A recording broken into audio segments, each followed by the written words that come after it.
Welcome to KL Academy. Now today we will start to lecture number 4 and in this lecture we discuss about factor affecting resistance, right? अगर मैं lecture number 4 start करने से पहले बात करूं lecture number 3 की, तो मैंने उसमें coding colour coding of resistance चलाया था, राइट? उससे पहले लेक्चर में बेसिक ऑफ रेजिस्टेंस चलाया था, राइट? अगर मैं इस लेक्चर की बात करूं तो मैं factor of affecting resistance factor affecting of resistance में चलाऊंगा, राइट? अगर रेजिस्टेंस की मैं फॉर्मूला लिखूं तो मैंने जैसे लिखा था rho L by A, right? Resistance direct depend करेगा लेंथ पे, resistance direct inversely proportional to area, resistance directly proportional to resistivity. और रेजिस्टिविटी किस पे डिपेंड करती है? मटेरियल ऑफ कंडक्टर,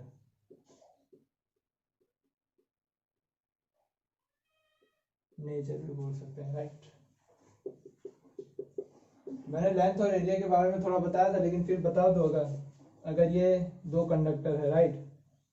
इसका क्रॉस सेक्शनल एरिया दोनों का सेम है, सिर्फ इसका लेंथ इससे 2 टाइम्स बड़ा है, राइट? अगर यहाँ पे अगर रेजिस्टेंस की बात करूं तो जो इलेक्ट्रॉन यहाँ से यहाँ सप्लाई होंगे, अगर हम लोग सप्लाई देंगे तो इलेक्ट्रॉन यहाँ से यहाँ जो जाएंगे वो इतने पोर्शन में टकराएंगे, राइट? इलेक्ट्रॉन सिर्फ इतने पोर्शन में टकरा के यहाँ से यहाँ फ्लो हो जाएंगे, राइट? अगर मैं वही इलेक्ट्रॉन, अगर ये हम लोग रेजिस्टेंस किसे बोलते हैं? जो इलेक्ट्रॉन टकराते हैं वही रेजिस्टेंस है, राइट? मतलब यहाँ अगर यहाँ पे बात करूं तो इलेक्ट्रॉन यहाँ इतने पोर्शन में तो टकराएंगे, मतलब इससे 2 टाइम पोर्शन पे टकराएंगे क्योंकि इसकी लेंथ बड़ी है, राइट? तो फिर ये यहाँ पे जो इलेक्ट्रॉन टकरा रहा है उससे यहाँ पे 2 टाइम्स टकरा रहा है, मतलब इसका रेजिस्टेंस अगर 1 ओम है तो इसका 2 ओम हो जाएगा, क्योंकि लेंथ बढ़ रही है तो फिर उसको रेजिस्टेंस यहाँ से यहाँ फ्लो होगा, वो मतलब यहाँ से यहाँ जो फ्लो होगा और यहाँ से यहाँ जो फ्लो होगा ये 2 टाइम्स बढ़ जाएगा, राइट? Time, right? अगर मैं बात करूं यहाँ से यहाँ जो इलेक्ट्रॉन फ्लो हो रहा है, अगर यहाँ रेजिस्टेंस जो नड़ रहा है वो इलेक्ट्रॉन टकरा रहे हैं, वो यहाँ पे अगर 1 ओम है तो यहाँ 2 टाइम्स बढ़ जाएगा, 2 ओम हो जाएगा और टाइम भी बढ़ जाएगा, राइट? अगर यहाँ पे अगर सेम इलेक्ट्रॉन यहाँ से यहाँ फ्लो हो रहा है, अगर सेम यहाँ से यहाँ फ्लो हो रहा है सेम इलेक्ट्रॉन, तो फिर ये टाइम बढ़ जाएगा इसमें इससे, राइट? मतलब in short resistance is directly proportional to length, right? Length बढ़ा दी, इलेक्ट्रॉन ज्यादा टकराएंगे तो रेजिस्टेंस बढ़ेगा, राइट? इसलिए resistance is directly proportional to length.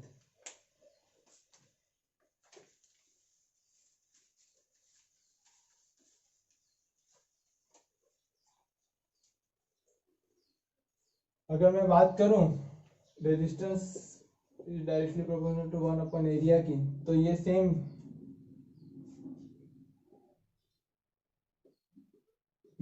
Material है और इसका सिर्फ क्रॉस सेक्शन एरिया बढ़ा दिया और लेंथ सेम रखा है मैंने, कंडक्टर ये कॉपर है समझो। अगर यहाँ से यहाँ पे इलेक्ट्रॉन फ्लो हो रहा है तो उसे बहुत छोटी जगह मिल रही है, क्रॉस सेक्शन एरिया बहुत छोटा मिल रहा है, तो यहाँ पे जो रेजिस्टेंस उसको मिलेगा बहुत ज्यादा मिलेगा, मतलब वो बहुत दबाव यहाँ पे ज्यादा होगा, और यहाँ पे जो रेजिस्टेंस होगा वो कम होगा, क्योंकि अगर इलेक्ट्रॉन यहाँ से यहाँ फ्लो होना है, लेंथ तो सेम ही है ना, यहाँ से यहाँ फ्लो होना है तो इसमें ज्यादा टाइम लगेगा क्योंकि यहाँ दबाव ज्यादा है, और इससे यहाँ ऐसे सिंपली फ्लो हो सकता है, क्योंकि यहाँ पे दबाव कम है। अगर एरिया बड़ा बड़ा है तो दबाव कम रहेगा, ये एरिया छोटा है तो यहाँ पे बहुत ज्यादा दबाव होगा, राइट? तो यहाँ पे इलेक्ट्रॉन ज्यादा टकराएंगे इसीलिए रेजिस्टेंस ज्यादा होगा और यहाँ पे रेजिस्टेंस कम होगा, राइट? तो R is equal to R is directly proportional to 1, मतलब एरिया कम होगा तो रेजिस्टेंस बढ़ जाएगा, ये इसके लिए रेजिस्टेंस। अगर एरिया ज्यादा हुआ, इसमें एरिया ज्यादा हुआ तो रेजिस्टेंस कम हो जाएगा, राइट? इनवर्सली प्रोपोर्शनल है, अगर एरिया कम हुआ तो रेजिस्टेंस बढ़ जाएगा, एरिया ज्यादा हुआ तो रेजिस्टेंस कम हो जाएगा, राइट? ये दो चीज मैंने समझा दी।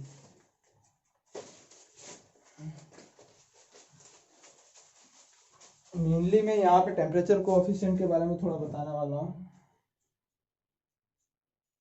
अगर मैं बात करूँ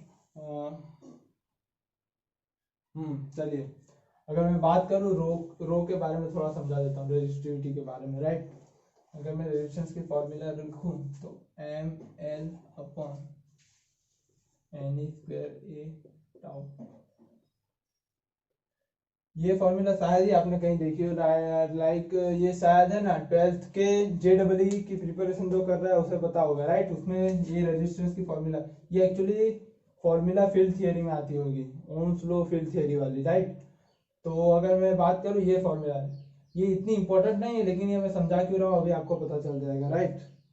तो अगर मैं यहाँ पे बात करूँ फॉर्मूला की, तो ये जो m है वो मास ऑफ इलेक्ट्रॉन है। मास ऑफ इलेक्ट्रॉन की बात करें तो ये नोट कर लीजिएगा, ये उसमें मैंने नहीं करवाया था, इतना होता है मास ऑफ इलेक्ट्रॉन। ये लेंथ ऑफ कंडक्टर होगा,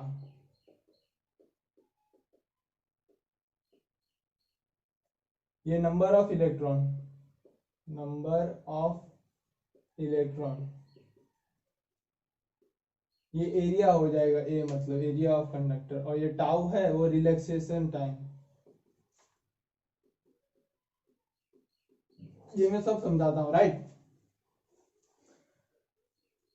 इसमें देखो ये मास ऑफ इलेक्ट्रॉन है, राइट, ये लेंथ ऑफ कंडक्टर है वो भी पता है, ये नंबर ऑफ इलेक्ट्रॉन है अगर कोई मटेरियल है उसका, अगर ये ई मतलब इलेक्ट्रॉन है, राइट, ई मतलब इलेक्ट्रॉन, और ए मतलब एरिया ऑफ कंडक्टर, राइट, और ये टाउ है रिलैक्सेशन टाइम। रिलैक्सेशन टाइम मतलब अगर रिलैक्सेशन टाइम मुझसे बोल सकते हैं अगर जो अलग अगर कंडक्टर में अगर वो जो इलेक्ट्रॉन टकरा रहे हैं एक दूसरे के बीच में वो कितना टाइम लग रहा है, वो रिलैक्सेशन टाइम हम लोग बोल सकते हैं, राइट। तो अगर मैं बात करूं ये फॉर्मूला और ये फॉर्मूला की, राइट, अगर ये दोनों को कंपेयर करूं मैं, तो देखो कंपेयर करता हूं तो ये रेजिस्टेंस कैंसिल हो जाएगा, एल कैंसिल हो जाएगा और ए कैंसिल हो जाएगा, राइट। तो यहाँ पे सिर्फ रो बचा और यहाँ पे जो बचा ये इतना बचा प्लस ये, राइट। मतलब कंक्लूजन क्या निकल के आया, rho is equal to M upon N square tau, right. इतना ये नोट करते जाइएगा, राइट। अगर मैं यहाँ पे बात करूं कि ये मास ऑफ इलेक्ट्रॉन ये तो कांस्टेंट रहेगा, right, mass of electron constant रहेगा, राइट, और ये जो नंबर ऑफ इलेक्ट्रॉन है वो भी कंडक्टर में कांस्टेंट रहेंगे, और जो इलेक्ट्रॉन है वो तो कांस्टेंट ही रहेगा क्योंकि इलेक्ट्रॉन मैंने जैसे बताया इलेक्ट्रॉन क्या होता है 1.602 इंटू 10⁻⁹ कूलम, ये भी कांस्टेंट रहेगा। मतलब ये जो रेजिस्टिविटी है वो 1 अपॉन रिलैक्सेशन टाइम पे डिपेंड करेगी, right, right, resistivity 1 upon relaxation time. अगर रिलैक्सेशन टाइम क्या है वो हम लोग समझते हैं, राइट।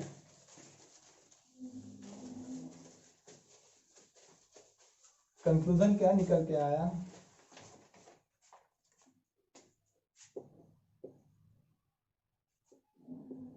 ये रिलैक्सेशन टाइम है,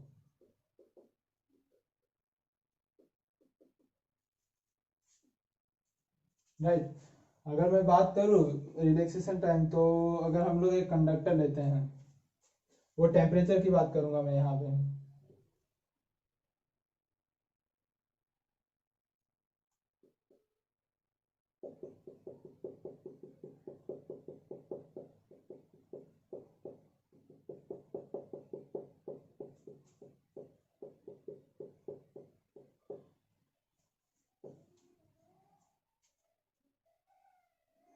अगर मैं बात करूं ये कंडक्टर है, कॉपर है समझो, राइट, अगर ये कॉपर है, राइट, तो अगर मैं यहाँ पे मैंने आपको टेम्परेचर वाला भी मैं समझाया नहीं हूँ, और ये रेजिस्टेंस है ना टेम्परेचर पे भी डिपेंड करता है, सॉरी मैंने एक और लिखाया था टेम्परेचर, ये कंडक्टर के लिए डायरेक्टली प्रोपोर्शनल है, राइट। अब कैसे प्रोपोर्शनल है वो मैं समझाता हूँ, राइट। अगर मैं यहाँ का टेम्परेचर बढ़ा रहा हूँ, कंडक्टर का टेम्परेचर अगर मैं इंक्रीज कर रहा हूँ, तो यहाँ पे जो फ्री इलेक्ट्रॉन होंगे वो बढ़ेंगे, राइट, वो जल्दी फ्लो होना चाहेंगे, अगर क्योंकि उसको एनर्जी हमने टेम्परेचर भी दिया प्लस हमने वो ईएमएफ वाला एनर्जी भी दिया है, राइट, तो ये जल्दी मूव होना चाहेंगे। अगर वैलेंस इलेक्ट्रॉन जल्दी मूव होना चाहेंगे तो और ज्यादा टकराएंगे, समझ रहे हो आप। अगर ये और जल्दी जल्दी में यहाँ पे मूव होना चाहेंगे तो और ज्यादा टकराएंगे क्योंकि उसका हमने टेम्परेचर इंक्रीज कर लिया तो वो ज्यादा मूव होना चाहेंगे, राइट, वो ज्यादा मूव होना चाहेंगे। अगर ज्यादा मूव होंगे तो टकराएंगे जाएगा ज्यादा, और अगर टकराएंगे ज्यादा तो उसका मतलब रेजिस्टेंस बढ़ गया।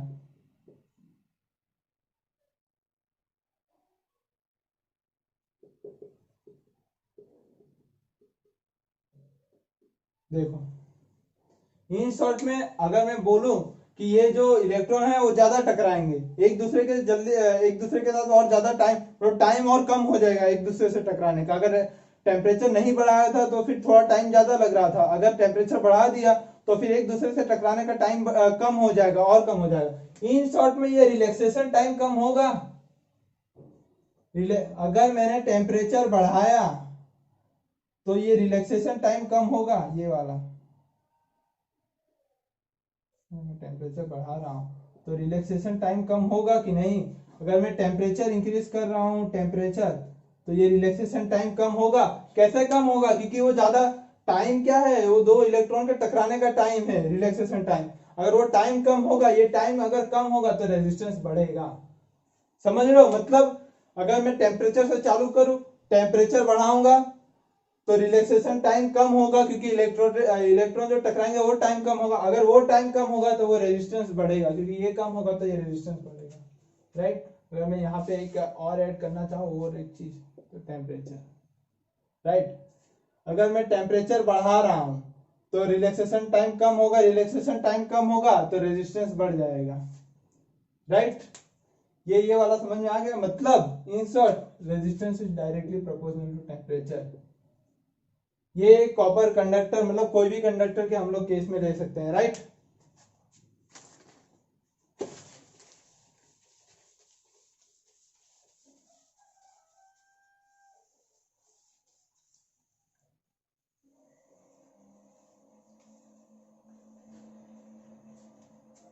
और हाँ, ये कंडक्टर केस में अगर यही रेजिस्टेंस हम लोग सेमीकंडक्टर या इंसुलेटर हो, राइट, अगर हम लोग एग्जांपल लेते हैं सेमीकंडक्टर और इंसुलेटर, राइट, ये इंसुलेटर है, राइट, राइट, अगर मैं इंसुलेटर का एग्जांपल लूं तो फिर अगर हम लोग यहाँ पे इलेक्ट्रॉन होंगे और यहाँ पे फ्री इलेक्ट्रॉन तो होंगे नहीं, मतलब यहाँ पे इलेक्ट्रॉन वैसे भी मूव नहीं हो रहे हैं। राइट?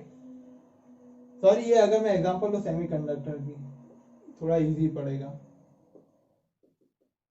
तो यहाँ पे अगर इलेक्ट्रॉन है, लाइक जर्मेनियम है ये, राइट, सिलिकॉन है, राइट, सिलिकॉन या जर्मेनियम जो भी लो, सेमीकंडक्टर, तो फिर अगर यहाँ पे जो फ्री इलेक्ट्रॉन रहेंगे वो तो रहेंगे नहीं। लेकिन अगर हमने यहाँ का टेम्परेचर इंक्रीज किया, यहाँ का अगर हमने टेम्परेचर इंक्रीज किया, अगर हमने टेम्परेचर इंक्रीज किया मतलब उसको एनर्जी और मिल गई। पहली बात, वो ईएमएफ में से एनर्जी ले रहा था, ऊपर से हमने टेम्परेचर इंक्रीज किया, मतलब फ्री इलेक्ट्रॉन अब फ्लो होना चाहेंगे। राइट? फ्री इलेक्ट्रॉन अब फ्लो होना चाहेंगे। राइट? मतलब यहां से यहां पे इलेक्ट्रॉन फ्लो होंगे, मतलब पहले तो फ्लो ही नहीं हो रहा था। राइट? अभी फ्लो हो रहा है, भले इलेक्ट्रॉन पहले तो टकरा भी नहीं रहे थे क्योंकि वो फ्लो नहीं हो रहे थे। राइट? अभी इलेक्ट्रॉन टकरा रहे लेकिन ये फ्लो हो रहा है। राइट? मतलब करंट फ्लो हो रहा, मतलब इलेक्ट्रॉन फ्लो हो रहा है, मतलब रेजिस्टेंस कम हुआ।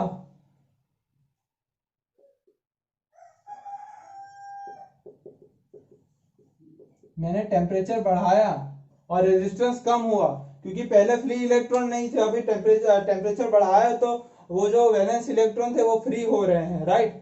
मतलब वो फ्री हो रहे हैं और रेजिस्टेंस कम होगा, क्योंकि वो फ्लो करना चाहेंगे। राइट? फ्लो करना चाहेंगे और रेजिस्टेंस कम होगा। राइट? तो सेमीकंडक्टर और इंसुलेटर के केस में सेम होगा कि हम लोग ने टेम्परेचर बढ़ाया तो रेजिस्टेंस कम होगा। कैसे कम होगा वो मैंने बताया, क्योंकि अगर पहले हम लोग ईएमएफ भी दे रहे थे तो वो एकदम स्टेबल थे, मतलब वहां का रेजिस्टेंस बहुत ज्यादा होगा। राइट? तो वहां का रेजिस्टेंस एकदम स्टेबल थे इलेक्ट्रॉन, तो रेजिस्टेंस बहुत ज्यादा होगा, क्योंकि वो तो हिल भी नहीं पा रहे अगर ईएमएफ दे रहे तो भी। अगर हमने टेम्परेचर इंक्रीज किया तो थोड़ा मूव होना चाहेंगे। राइट? अगर मूव होंगे, अगर यहां से यहां मूव हो रहे हैं तो फिर रेजिस्टेंस कम होगा, क्योंकि पहले तो स्टेबल थे तो बहुत ज्यादा रेजिस्टेंस होगा। मूव हो रहे हैं तो रेजिस्टेंस कम होगा, टेम्परेचर बढ़ाया तो। राइट? तो इंसुलेटर और सेमीकंडक्टर के केस में अगर हम लोग टेम्परेचर बढ़ा रहे हैं तो इंसुलेटर और सेमीकंडक्टर में रेजिस्टेंस कम होगा। राइट? चलिए, और मैं बात करता हूँ टेम्परेचर कोएफिशिएंट की। राइट? ये इसमें थोड़ा बेसिक बताऊंगा, अगले लेक्चर में मैं थोड़ा डीप में जाऊंगा क्योंकि वो इंपॉर्टेंट टॉपिक है। राइट? अगर मैं बात करूं, मैंने यहाँ पे एक पॉइंट ये भी नोट कर लीजिए,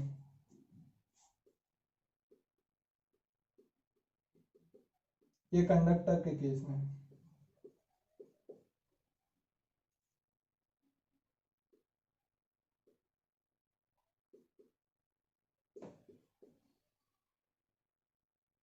ये 1 अपॉन टेम्परेचर, ये किसके, इंसुलेटर और सेमीकंडक्टर के केस में। ये नोट कर लीजिएगा, ये वाला फॉर्मूला, ये कंडक्टर के लिए, ये इंसुलेटर और टेम्परेचर।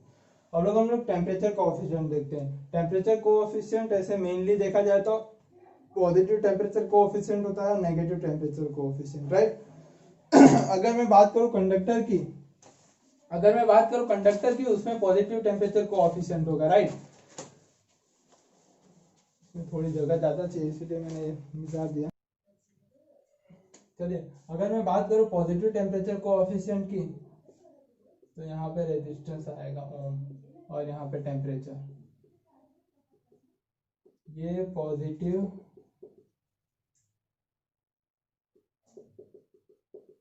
Temperature coefficient, right. इसका ग्राफ ऐसा आएगा, राइट। पॉजिटिव टेम्परेचर कोएफिशिएंट सिर्फ कंडक्टर में आएगा, नेगेटिव टेम्परेचर कोएफिशिएंट सेमीकंडक्टर और इंसुलेटर में आएगा, क्योंकि अगर हम लोग रेजिस्टेंस बढ़ा रहे हैं तो टेम्परेचर बढ़ा रहे हैं, तो इन कंडक्टर केस में रेजिस्टेंस भी बढ़ रहा है, और इन इंसुलेटर और सेमीकंडक्टर के केस में क्या हो रहा है, अगर हम लोग टेम्परेचर बढ़ा रहे हैं तो रेजिस्टेंस कम होते जा रहा है, राइट। इसलिए वो नेगेटिव टेम्परेचर कोएफिशिएंट में आएगा, राइट। अगर मैं बात करूं एग्जांपल की, तो अगर मैं यहाँ पे टेम्परेचर समझो 10 सेल्सियस है, तो फिर यहाँ पे जो रेजिस्टेंस होगा वो 10 ओम है, राइट। अगर मैं धीरे धीरे रेजिस्टेंस 20 सेल्सियस कर दिया, सॉरी टेम्परेचर, तो फिर रेजिस्टेंस 20 ओम हो गया। मतलब जैसे जैसे टेम्परेचर बढ़ा रहा हूँ वैसे वैसे रेजिस्टेंस बढ़ रहा है, मतलब डायरेक्टली प्रोपोर्शनल है। इसीलिए मतलब ये टेम्परेचर हो गया आज इस ऐसे, मतलब अगर हम मैं लिखना चाहूँ KT, और टेम्परेचर कोएफिशिएंट को हम लोग अल्फा से इंडिकेट करते हैं, राइट। वो मैं नेक्स्ट लेक्चर में बताऊंगा कि ये अल्फा क्या है और कैसे फॉर्मूला आती है, राइट। ये पॉजिटिव टेम्परेचर कोएफिशिएंट ये कंडक्टर में होगा, ये नोट कर लीजिएगा। पॉजिटिव टेम्परेचर कोएफिशिएंट कंडक्टर के लिए ही होता है, राइट। और कंडक्टर में जितने भी कंडक्टर आ गए सब आएंगे, कॉपर ये सब आ जाएंगे, राइट। एग्जांपल में मतलब अगर पॉजिटिव टेम्परेचर कोएफिशिएंट कॉपर का क्या होता है, अगर सॉरी कॉपर का टेम्परेचर कोएफिशिएंट क्या होगा, अगर मैं ऐसा पूछूं तो पॉजिटिव आएगा, राइट। कैसे पॉजिटिव आया वो मैंने सब समझा दिया, राइट। यहाँ से क्वेश्चन बनते हैं और ये इंपॉर्टेंट भी है। अगर मैं बात करूं नेगेटिव टेम्परेचर कोएफिशिएंट की, मतलब इन शॉर्ट में R temperature, negative temperature coefficient NTC मैंने लिखा है, राइट। ये इंसुलेटर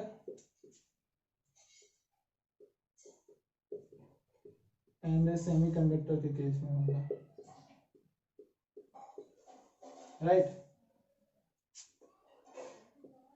ये ऐसे होगा, राइट। अगर इसका ग्राफ ऐसे आएगा, देखो यहाँ पे टेम्परेचर इतना है 10 सेल्सियस, तब रेजिस्टेंस बहुत ज्यादा है, राइट। मतलब समझ लो 40 ओम है। अगर मैं रेजिस्टेंस ऐसे सॉरी टेम्परेचर अगर मैं बढ़ा रहा हूँ, ये टेम्परेचर अगर मैंने यहाँ पे 40 सेल्सियस कर दिया, तो ये रेजिस्टेंस यहाँ पे 10 ओम हो जाएगा। ऐसा मैं एग्जांपल दे रहा हूँ, राइट। मतलब जैसे जैसे मैं टेम्परेचर बढ़ा रहा हूँ वैसे वैसे रेजिस्टेंस कम होते जा रहा है, राइट।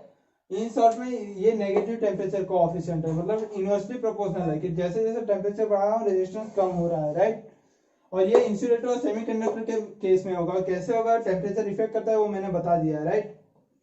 तो चलिए, ये नेगेटिव टेम्परेचर कोएफिशिएंट, और इसमें एग्जांपल लेना चाहो तो इंसुलेटर में PVC VC सब आ जाएगा, सेमीकंडक्टर का एग्जांपल लेना चाहो तो जर्मेनियम सिलिकॉन ये सब आएगा, राइट।